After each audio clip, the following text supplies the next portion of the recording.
Money is the greatest instinctive value. This can be overstated. It to give you ability to control. The Psychology of Money, written by Morgan Housel, published in 2020. In this video, we would like to share to you what we learned from the excellent book. We would like to thank to IPMI Institute and special thanks to the corporate finance class has been for us in this review. In chapter 1, the title is No One Crazy. This chapter explores how people's financial decisions are influenced by their unique perspective, experience, and priorities. People make seemingly irrational financial decisions. This is because financial decisions are influenced by personal experience.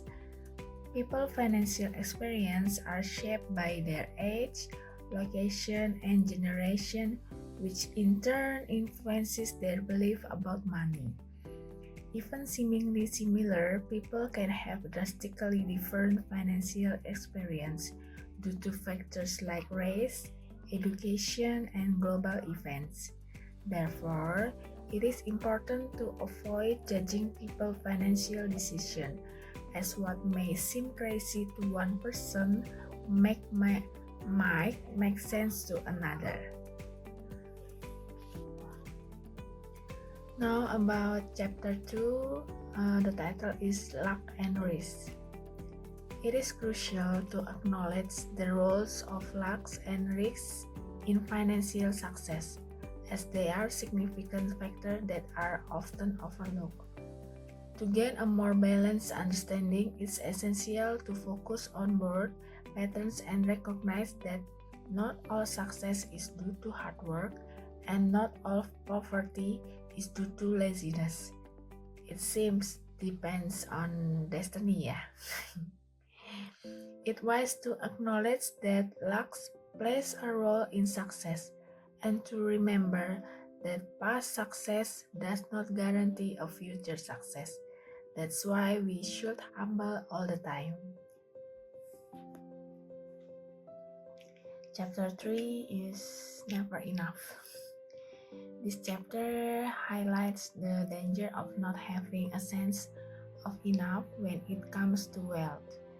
The story of Raja Gupta, a successful businessman who engaged in insider trading, where ended in prison, exemplifies the danger of constantly seeking more wealth even after achieving significant financial success. The point is that setting financial goalposts that constantly move can lead to dissatisfaction and harmful behavior.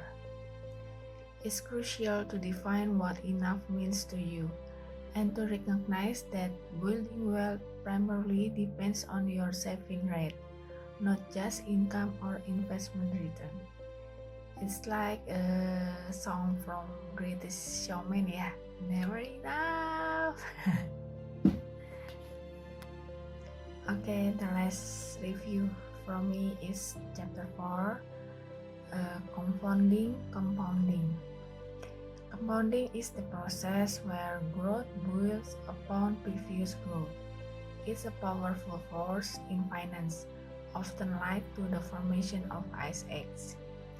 In this chapter, describing that even small portion at the beginning, consistency growth over long periods can lead an extraordinary result. However, compounding is often underestimated due to our natural tendency to think linearly rather than exponentially. This chapter emphasizes the importance of patience and long-term thinking in investing, as the power of compounding becomes most evident over extended period.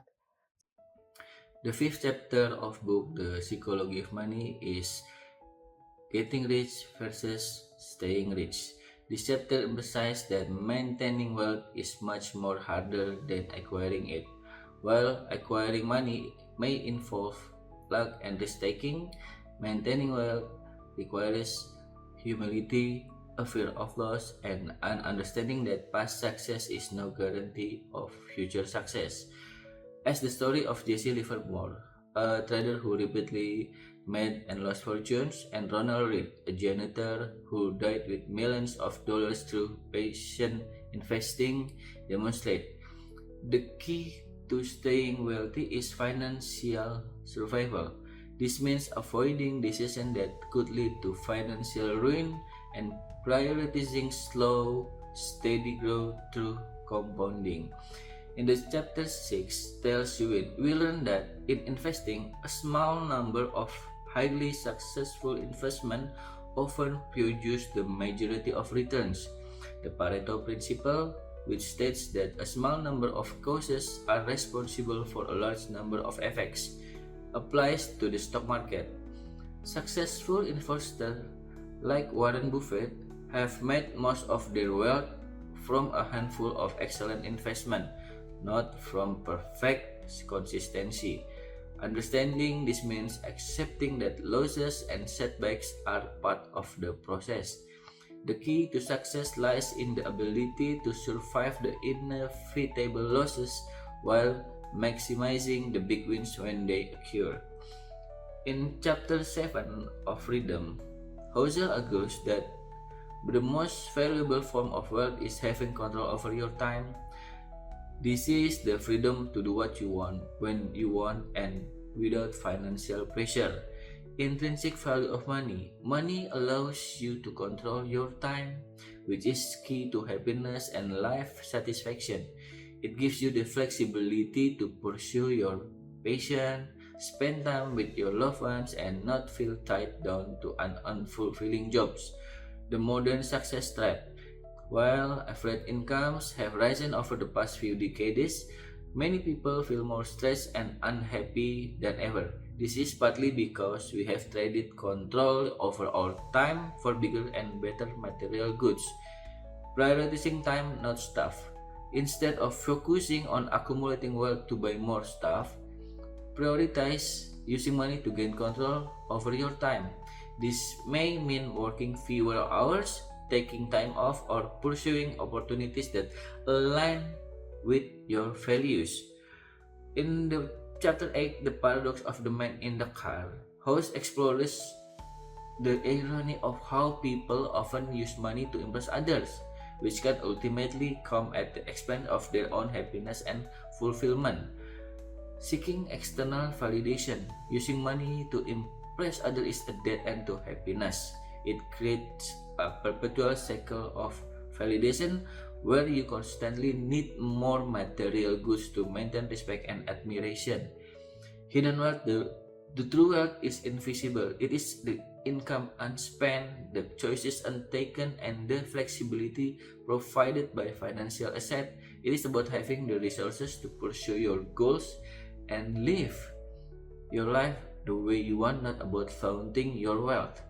Focus on intrinsic value. Instead of pursuing material goods for status or validation, focus on building wealth for the freedom and flexibility they offer.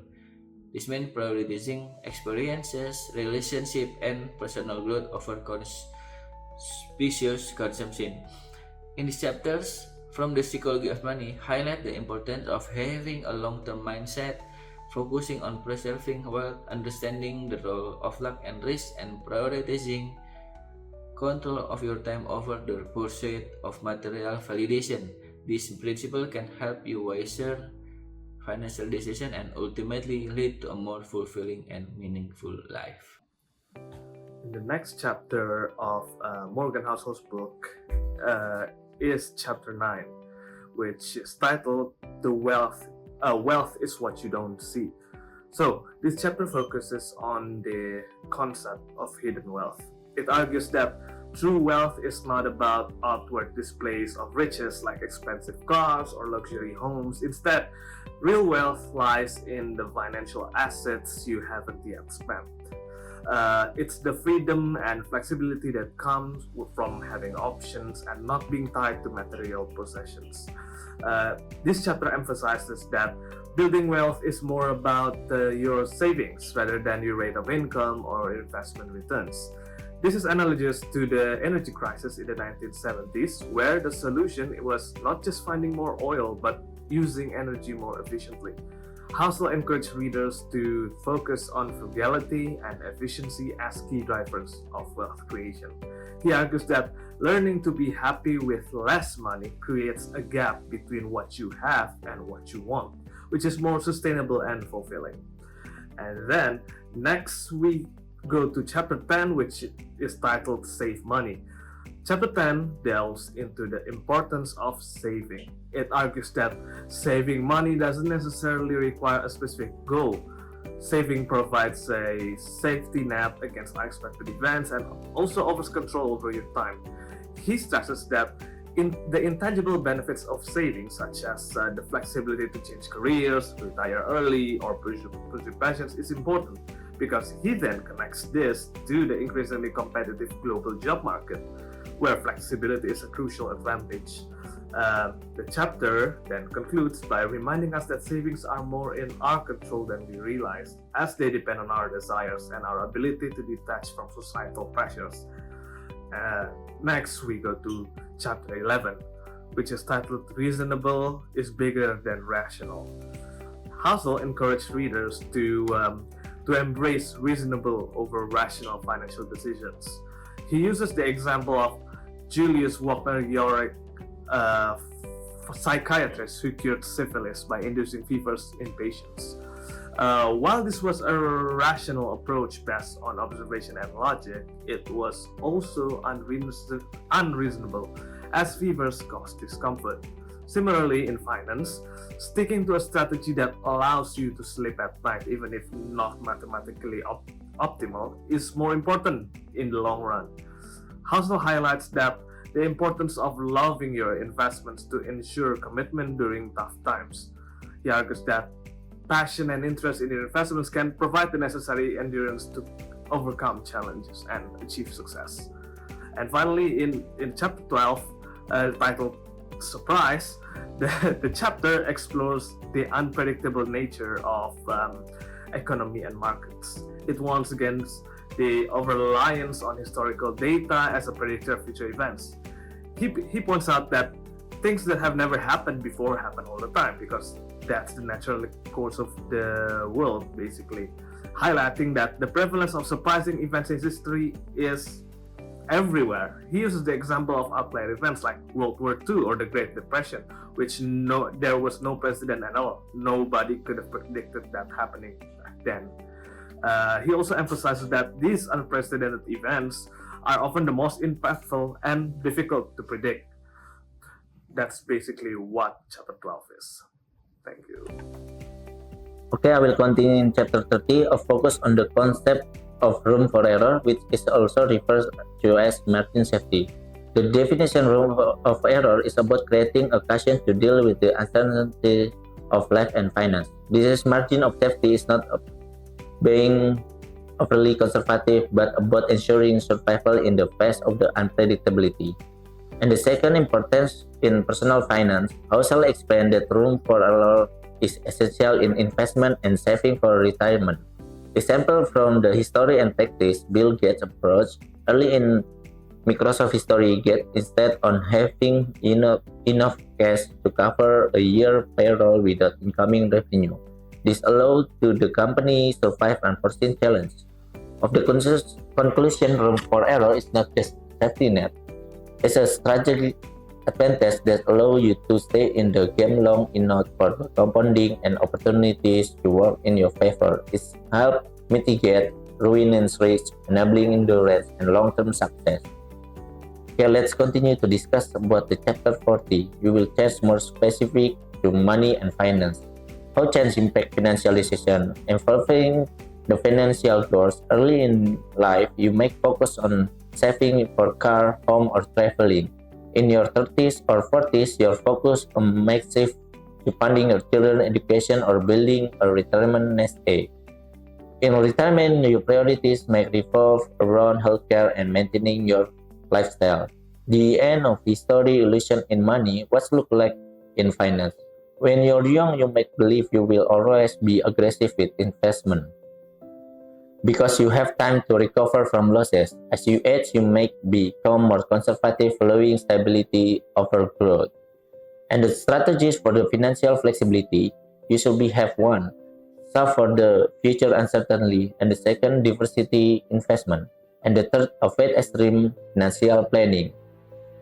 Including the adapting long-term financial goals, you should have retirement planning in your 20s or 30s. Retirement may seem far away, and you may be priorities aggressive saving for investment or buying a home. As you age, your focus may shift to securing healthcare costs or generating stable income stream. Okay, for the next, we continue chapter 15, Nothing's Free. The key idea of this chapter is that everything works well in finance. The first, the cost of the financial success. Repaying the price for investment, the chapter emphasizes this investing is not free money. While the long-term return from the stock market can be excellent, that comes to be a price violating uncertainty, fear, and the associated loss. The price is the emotional toll, and the investor must endure to achieve long-term success. Listen for the investor. The first, be willing to pay the price, and the second, long-term thinking. The compounding work best when give time to grow, which require enduring short-term discomfort. And the third, understand the trade-off. Also suggest the higher the potential reward, the higher the price you are likely to pay. For the example, Netflix stock between 2002 and 2018, Netflix stock delivered an incredible return of over 30,000%. However, during the time, the stock trapped below its previous high and on 94% of days. This shows that even with successful investment require enduring significant volatility. Okay, the next chapter 16, You and Me, and focus on how personal experience shape our financial behavior and belief. For the key themes, the first is individual experience shape financial belief. Each person's perspective on money is likely shaped by their personal experience, which are only a small fraction of the world's financial history. And the second, no universal right answer. And the third, the importance of defining your game. And the fourth, behavior over spreadsheet. Financial decisions are rarely made with the sole aim of maximum return. Instead, they are often about the minimum regret, reducing stress, or achieving personal goals. In this chapter of the chapter 17, a lot of people attract to pessimism. Pessimism is more common than optimism, and it sounds smarter. Optimism is based on the idea on your favor, and even there are problems along the way. Pessimism, in the other hand, sounds smarter, more likely than optimism. For most people, losses form impact and gain also when something bad related of money happens. It captures attention of everyone because money is obviously. Finally, aligned with the chapter 17, in this chapter and chapter 18, when you believe anything, when you think about the growth of economy, we think about tangible things, and but storage more important in this economy because let the tangible parts for whole capabilities work. We believe some things are true because of we want them to be true. The author calls the Morgan Housel calls appealing fiction and have impact with a view of money from the other perspective like the economy, investment. You have to incomplete view world and the fill gaps with the story makes sense every not true. In the chapter 19, I summarize a small investment can be huge. Things will go wrong, and that's okay. You can be wrong most of the time and still make a lot of money. See your investment portfolio as well as a whole, not a series individual investment. The ultimate goal You can let control your time. Don't try to impress anyone with your position to get respect and administration others and use value such as kindness and humility. Save money. You don't forget to don't need a reason to do so. Life is full of surprises and you don't know what will happen in the future.